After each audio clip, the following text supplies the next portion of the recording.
William Henry Harrison, an American military officer and politician, was the 9th President of the United States, 1841, the oldest president to be elected at the time. On his 32nd day, he became the first to die in office, serving the shortest tenure in U.S. presidential history. Give him a barrel of hard cider and settle a pension of $2,000 a year on him, and my word for it, a Democratic newspaper foolishly jibed, he will sit by the side of a sea-coal fire and study moral philosophy. The Whigs, seizing on this political misstep, in 1840 presented their candidate William Henry Harrison as a simple frontier Indian fighter, living in a log cabin and drinking cider, in sharp contrast to an aristocratic champagne-sipping Van Buren. Harrison was in fact a scion of the Virginia planter aristocracy. He was born at Berkeley in 1773. He studied classics and history at Hampton-Sydney College, then began the study of medicine in Richmond. Suddenly, that same year, 1791, Harrison switched interests. He obtained a commission as ensign in the 1st Infantry of the Regular Army, and headed to the Northwest, where he spent much of his life.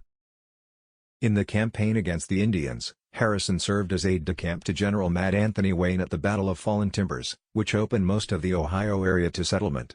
After resigning from the Army in 1798, he became Secretary of the Northwest Territory, was its first delegate to Congress, and helped obtain legislation dividing the territory into the Northwest and Indiana territories. In 1801 he became governor of the Indiana Territory, serving 12 years. His prime task as governor was to obtain title to Indian lands so settlers could press forward into the wilderness. When the Indians retaliated, Harrison was responsible for defending the settlements. The threat against settlers became serious in 1809. An eloquent and energetic chieftain, Tecumseh, with his religious brother, the Prophet, began to strengthen an Indian confederation to prevent further encroachment. In 1811 Harrison received permission to attack the Confederacy. While Tecumseh was away seeking more allies, Harrison led about 1,000 men toward the Prophet's town. Suddenly, before dawn on November 7, the Indians attacked his camp on Tippecanoe River. After heavy fighting, Harrison repulsed them, but suffered 190 dead and wounded.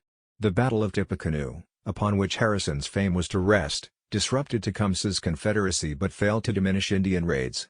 By the spring of 1812, they were again terrorizing the frontier. In the War of 1812 Harrison won more military laurels when he was given the command of the army in the Northwest with the rank of brigadier general. At the Battle of the Thames, north of Lake Erie, on October 5, 1813, he defeated the combined British and Indian forces, and killed Tecumseh. The Indians scattered, never again to offer serious resistance in what was then called the Northwest. Thereafter Harrison returned to civilian life. The Whigs, in need of a national hero, nominated him for president in 1840. He won by a majority of less than 150,000, but swept the Electoral College, 234 to 60.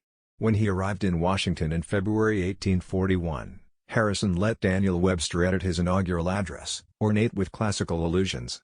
Webster obtained some deletions, boasting in a jolly fashion that he had killed 17 Roman proconsuls as dead as smelts, every one of them. Webster had reason to be pleased, for while Harrison was nationalistic in his outlook, he emphasized in his inaugural that he would be obedient to the will of the people as expressed through Congress. But before he had been in office a month, he caught a cold that developed into pneumonia.